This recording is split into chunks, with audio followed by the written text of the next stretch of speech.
Magbubukas tayo sa loob ng malaking mall, tahanan ng isang maliit na circo ng mga hayop na pinapatakbo ni Mac. At dito, makikilala natin si Ivan, isang silverback gorilla na halos 20 taon nang nagtatanghal sa palabas na ito. Siya ang pangunahing tauhan, ang bida. Ang mga tao ay naglalakbay mula sa malayo para lamang makita ang kanyang nakakatakot na pagganap. Pero ang totoo, hindi naman nakakatakot si Ivan. Siya ay banayad, tahimik, at kalmado. Ngunit gabi-gabi, kailangan niyang magpanggap na isang nagngangalit na halimaw. Dahil iyon ang inaasahan ng mga manunood. Nagsisimula ang palabas sa pagpapakilala ni Max sa mga pagganap.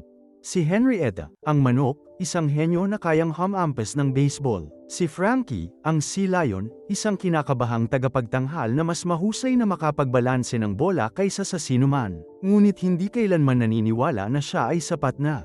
Pagkatapos ay darating si Stella, ang matanda at mabait na elepante, at isinasayaw ang poodle na kasama niyang nagtatanghal. Ang kanilang pagganap ay klasiko, minamahal ng lahat, at syempre, ang paborito ng bata. Ang kuneho na nagmamaneho ng isang maliit na truck ng bumbero na nagpapatawa sa buong madla. Pumasok si Ivan, pinapalo ang dibdib, umuungol, at ginagampanan ng nakakatakot na marahas na aksyon na hindi naman talaga siya. Pagkatapos ng palabas, bumalik si Ivan sa kanyang kulungan, kung saan naghihintay na ang kanyang matalik na kaibigang si Bob, isang kaibig-ibig na asong gala. Hindi bahagi ng palabas si Bob, ngunit pinuprotektahan siya ni Ivan mula sa security guard na si Costello. Kaya parang nakatira si Bob sa kanya. Tuwing gabi, si Julia, ang anak ni George, isa sa mga nagtatrabaho sa mall, ay nakaupo sa tabi ni Ivan at gumuguhit. Gustong-gusto ni Ivan ang kanyang kasama, at gustong-gusto rin niya itong iguhit. Dumadaan sina Mac at George, at mabilis na kinuha ni Julia ang kanyang mga gamit. Matagal nang may sakit ang kanyang ina, kaya binibigyan ni Mac si Julia ng dagdag na pera para makabili ng mga bagong Crayola. Buo ang araw niya, ngunit ang totoo, unti-unting namamatay ang circo, lumiliit ang mga tao, nauubos ang pera, at desperado si Mac na makahanap ng paraan para maibalik ang buhay sa palabas. Ramdam din ni Ivan ang stress.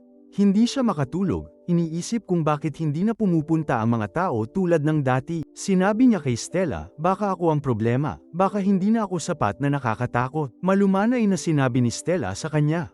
Kakaiba ang mga tao, gusto nila ang panganib, gusto nila ang takot, baka ganoon lang talaga ang iniisip nila. Kaya gumawa ng desisyon si Ivan, kailangan niyang tulungan ng palabas bago ito tuluyang mawala. Nang gabing yun, ibinigay ni Julia kay Ivan ang kanyang mga lumang Crayola, para masubukan din niyang gumuhit. Dahil sa pagiging mausisa ni Ivan, iginuhit niya ang maliit na salagubang na gumagapang sa sahig. Tiningnan ni Bob ang drawing ng nalilito, hindi niya masabi kung ano ito. Kinabukasan, dumating si Max sa mall at nakita si Mike mula sa arcade na nagsasara ng kanyang tindahan. Sabi ni Mike, patay na ang negosyo, at lilipat na siya sa ibang lugar. Samantala, patuloy na nagsisikap si Ivan na magmukhang galit sa entablado. Ngunit walang nagbago. Hindi pa rin bumabalik ang mga tao, hindi pa rin nabibili ang mga tiket. Napagtanto ni Mac, baka kailangan nila ng bago at kapana-panabig, ng isang bagong-bagong hayop. Nang gabing yun, nakita ni Julia ang drawing ni Ivan. Hindi ito maintindihan ni George, ngunit agad na sinabi ni Julia, "Kahey, isa itong salagubang." Gumuhit si Ivan ng salagubang, dahil tanging isang pintor lamang ang tunay na makakaintindi sa ibang pintor. Kinabukasan, palihim na pumasok si Bob sa silid ng Snickers upang kainin ang mga natirang pagkain mula sa kanyang hapunan. Pero may ikinwento si Bob na nakakagulat, walang palabas ngayon. Lumabas si Mac upang magdala ng bagong hayop. Natuwa si Bob at tumakbo-takbo at sinabi sa lahat, "Mga kasama, may paparating na bagong performer." Sa wakas ay huminto ang isang truck malapit sa pasukan ng mall. Pumasok si Mac sa loob upang ilabas ang bagong hayop. Ngunit ang maliit na nilalang ay masyadong takot na gumalaw, kaya tinawagan niya si Stella para humingi ng tulong. Marahan na pumasok si Stella, itinulak ang sanggol paarap. At doon siya unang nakita ng lahat. Isang matamis at maliit na batang elepante, si Ruby. Agad na umibig ang lahat dahil walang nakakaakit ng mga tao tulad ng isang batang hayop, at si Ruby ay may ganoong mahika. Pero hindi pareho ang nararamdaman ni Ivan. Hindi niya maintindihan kung paano ililigtas ng maliit na elepante na ito ang kanilang palabas. Sinubukan niyang matulog, at tahimik na lumapit si Ruby sa kanyang hawla. Maaari mo ba akong kwentuhan bago matulog? Mahina niyang tanong. Mahilig ako sa mga kwento, pero bahagya lang sumasagot si Ivan. Para sa kanya, si Ruby ang bagong headliner, ang papalit sa kanya. Kinabukasan, nagsimula na ang palabas. Ibinigay ni Ivan ang lahat ng mayroon siya, sinusubukang maging mas nakakatakot, mas maingay, mas malakas. Pero walang pakialam ang mga tao. Hinihintay nila si Ruby. Paglabas ni Ruby sa ring, sumabog ang mga manunood sa tuwa. Ang kanyang kaketean ang nakakuha ng puso ng bawat tao sa silid, at di nagtagal ay parami ng parami ang mga taong bumabalik sa mga palabas. Pakiramdam ni Ivan ay napalitan na siya. Sinubukan siyang aliwin ni Bob. Mabilis lumaki ang mga bituin ng mga bata. Darating muli ang iyong panahon. Huwag kang mag-alala. Pagkatapos ng palabas, binisita ni Julia si Ruby, at napansin niyang nahihirapan si Stella na ihakbang ang isang paa sa lupa. Sinabihan niya ang kanyang ama, at sinuri ni George at Mac ang paa ni Stella, ngunit walang mukhang halata. Nag-aalala si Mac na baka impeksyon ito. Sinabi niya kay George, mamayang gabi, maghalo ng aspirin sa kanyang pagkain. Tatawagan ko ang veterinaryo bukas ng umaga. Nang gabing yun, pinaliguan ni Stella si Ruby, at binigyan siya ng kwento bago matulog. Tahimik na lumapit si Ivan para makinig. Noong sanggol pa lang ako, nagsimula na si Stella. Nanirahan ako sa ilang kasama ang aking pamilya.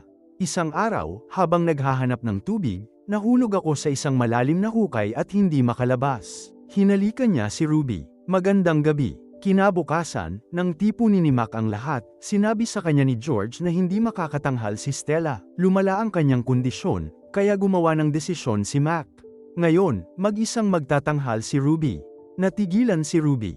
Takot siya, ngunit lumapit si Ivan at bumulong.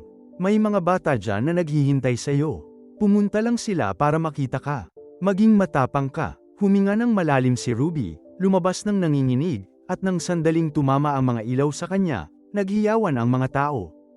Ngunit patuloy na humihina ang kalagayan ni Stella, at hindi makatulog si Ruby. Nang gabing yon, upang aliwin siya, kumuha si Ivan ng isang carrot, ang paborito niyang pagkain, at tahimik na iniabot ito sa kanya. Nagliwanag si Ruby sa tuwa. Sinabihan siya ni Ivan na ilihim ito, at sinimulang ikwento ang tungkol sa kanyang pagkabata. Noong bata pa ako, inampun ako ni Mac. Siya at ang kanyang asawang si Helen. Tinatrato nila ako na parang sarili nilang anak. Dinala nila ako kahit saan. Gustong-gusto ng mga bata na kumuha ng mga larawan kasama ko, ngunit habang tumatanda ako, naging ligaw ako, ginulo ko ang mga bagay-bagay, sinira ang lahat, at isang araw ay umalis si Helen. Hindi na siya bumalik, kaya dinala ako ni Mac dito. Sinimulan ang circo ng mga hayop na ito, at nakatira na ako sa hawla na ito mula noon. Matapos marinig ang kwento ni Ivan, sa wakas ay nakatulog si Little Ruby. Tumingin si Stella kay Ivan. Ang kanyang boses ay mahina mabasag. Panahon na para umalis ako, Ivan. Mangako ka sa akin ng isang bagay. Alagaan mo si Ruby. Ibigay mo sa kanya ang buhay na hindi ko kailanman naranasan. Huwag mo siyang hayaang tumanda sa isang hawla, tulad ko.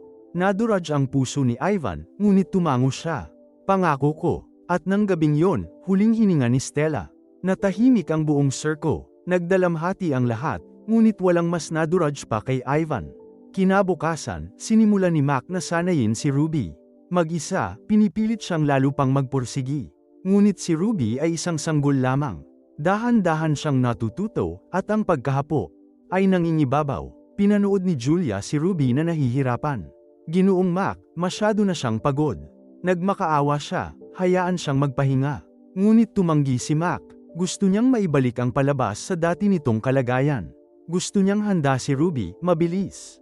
Naging mainipin siya, mabagsik, at hindi na ito kinaya ni Ivan. Kumalat ang kanyang tahimik na galit. Pagkatapos ay tumikim si Ruby, na nagpalipad sa pelukan ni Mac sa ring. Napasinghap ang lahat, namula si Mac sa kahihiyan. At mabilis na umalis. Umalingaw-ngaw sa kanyang isipan ang mga huling salita ni Stella. Bigyan siya ng mas magandang buhay. Alam niyang dapat niyang palayain si Ruby. Kaya nang gabing yun, ginamit ni Ivan ang kanyang mga Crayola upang gumuhit ng isang larawan. Isang susi. Kung makita ito ni Julia, baka maiintindihan niya. Kinabukasan, bumalik si Julia upang makita si Ivan. Itinulak niya ang drawing sa mga rehas. Pinag-aralan ito ni Julia, nalito muna ito. Ngunit inagaw ni Mac ang drawing bago pa man siya makapag-react. Tinitigan niya ito, nagtataka, at biglang nagkaroon ng magandang ideya. Kung malaman ng mga tao na marunong gumuhit ang ating gorilla, babalik sila ng mabilis. At nang ganoon na lang, ipinadala niya ang footage ni Ivan na nagpipinta sa kanyang hawla. Kumalat ang balita na parang apoy sa kagubatan. Dinagsa sila ng mga tao. Gusto ng lahat na makita si Ivan na gumuhit, ngunit walang pakialam si Ivan sa katanyagan. Ang gusto lang niya ay kalayaan para kay Ruby. Kaya nang utusan siya ni Mac na gumuhit sa harap ng lahat, tumanggi si Ivan. Tinitigan lang niya ito pabalik, nagmukha. Tumahimik ang mga tao. Nakaramdam ng hiya si Mac. Pinagalitan niya si Ivan pagkatapos. Hindi mailigtas ni Ruby ang palabas, pero kaya mo. Kung patuloy mo lang iguhit si Ivan, makakaligtas tayo. Pero tumalikod si Ivan. Sa sandaling yon, napansin ni Mac si Bob sa loob ng hawla ni Ivan. Sinigawan niya si Costello dahil hinayaan niyang manatili ang asong gala na yon, at inutusan itong alisin agad si Bob. Naglagay si Costello ng bitag para mahuli siya, at ito ang nag-udyok ng isang ideya, isang mapanganib at napakagandang ideya. Nang pumasok si Costello sa loob ng hawla para mahuli si Bob, sumugod si Ivan papunta sa kanya nang may napakalakas na ungol, kaya natamba ang lalaki sa takot. Ikinulong siya ni Ivan sa loob at lumabas. Malaya sa unang pagkakataon sa loob ng ilang dekada. Sumugod siya sa hawla ni Ruby. Oras na, bulong niya. Aalis na tayo. Ngunit may sinabi si Ruby na ikinagulat niya. Kailangan nating isama ang lahat. Nag-atubili si Ivan pagkatapos ay tumango. Nagtakbuhan palabas ang mga hayop. Papunta sa mall, patungo sa labasan, patungo sa pag-asa. Tumawid ang grupo sa kalsada at dumiretso sa kakahuyan. Sa kabilang kalye, ngunit natigil ang truck ni Murphy, at isang kotse ang tumakbo papunta sa kanya. Tumalon si Ivan pasulong, at itinulak si Murphy sa ligtas na lugar. Sa wakas, pumasok ang mga hayop sa kakahuyan, nagtatawanan, naghihiyawan, at malayang humihinga. Ngunit ang kanilang pagdiriwang ay panandalian lamang. Maliit lamang ang kagubatan. Ilang ektarya lamang, walang tubig. Walang matitirhan. Nakatakas sila sa kulungan, ngunit hindi sa pagkabihag. Saka dumating si Mac. Nakita niya ang mga sirang kulungan, ang bakas ng mga yapak, at ang kagubatan sa harap ng mall. Galit na galit si Ivan sa kanya. Galit na galit, pero pumutok ang boses ni Mac habang nagpapaliwanag. Hindi ka makakaligtas dito, at si Ruby, hindi siya ligtas. Wala ni isa sa inyo ang ligtas. Tumingin si Ivan kay Ruby. Unti-unti at masakit ang pagbagsak ng kanyang puso. Inakay niya ang lahat pabalik sa mall. Humingi ng tawad si Ivan kay Ruby. Pasensya na hindi kita madala sa totoong gubat. Tumingala si Ruby sa kanya at marahang nagtanong, ano nga ba ang totoong gubat? At sa unang pagkakataon, ikinwento niya sa kanya.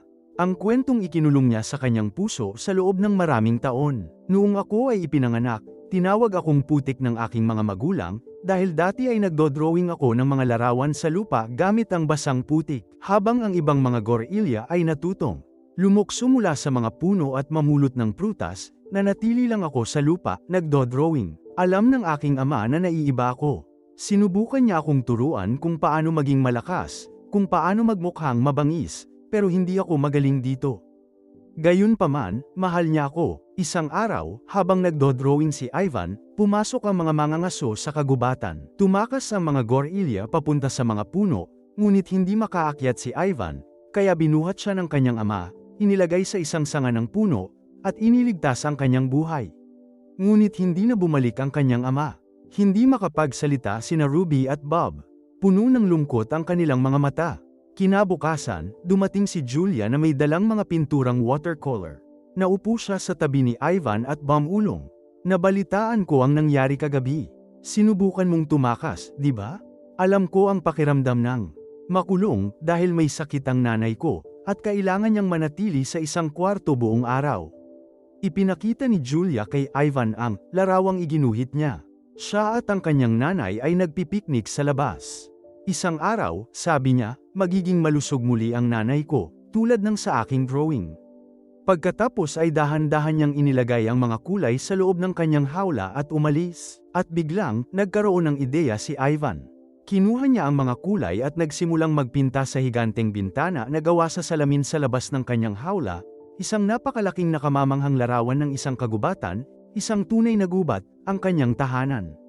Buong gabi siyang nagpipinta, ibinubuhos ang bawat alaala, bawat luha, bawat piraso ng kanyang puso sa imahe, upang sa wakas ay may makaintindi. Kinabukasan, dumating ang mga reporter. Kumalat ang mga chismis na tinangka ng mga hayop na tumakas kagabi. Ngunit sinubukan ni Mac na pigilan ang lahat, puro kasinungalingan. Hindi umalis ang mga hayop. Nagsimula na ang palabas. At nang si Ivan na ang mag-isa, bumukas ang kurtina. Napasinghap ang mga tao. Sa likod mismo ni Ivan, sa higanteng salamin, ay isang buong gubat na pininturahan ng nakamamanghang kulay. Nagsimulang pumalakpak ang mga tao ng ligaw. Wow! Ang gorilla na ito ay isang tunay na artista, ngunit wala sa kanila ang nakakaintindi sa katotohanan sa loob ng pagpipinta. Si Julia lang ang nakakaintindi. Pagkatapos ng palabas, sinabi niya sa kanyang ama, hindi lang basta larawan ang ipininta ni Ivan, pininta niya ang kanyang puso. Pininta niya ang kalayaan. Ayaw na niyang tumira rito. Nag-atubili si George. Ito ang aming trabaho, mahal ko. Inaalagaan namin ang mga hayop na ito, at nagtanghal kami. Tumingin ng diretso si Julia sa kanya. Lagi mo akong sinasabihan na dapat naming panindigan ang tama. At unti-unti, natutunaw ang puso ni George. Pumayag siya. Tinawagan ni Julia ang reporter at kumalat ang balita na parang apoy. Di nagtagal, hiniling ng buong bayan na palayain ang mga hayop. Sa wakas ay napagtanto ni Mac ang katotohanan. Tiningnan niya si Ivan na may lungkot sa kanyang mga mata. Bumulong siya, Palm. Sa wakas, dumating na ang araw. Lahat ng mga hayop ay inilipat sa Atlanta Zoo, kung saan sila mabubuhay ng ligtas, bukas, at natural. Humakbang si Ivan sa isang malawak at luntiang tirahan.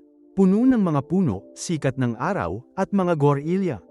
Mga totoong gorilla, na puno ang kanyang puso ng isang bagay na hindi niya naramdaman sa loob ng maraming taon. Pagkatapos ay narinig niya ang isang pamilyar na tunog ng trumpeta. Ruby, masaya siya, ligtas. Malaya, ngumiti si Ivan. Tinupad niya ang kanyang pangako kay Stella. Ang tunay na Ivan ay ipinanganak noong 1962 sa Central Africa.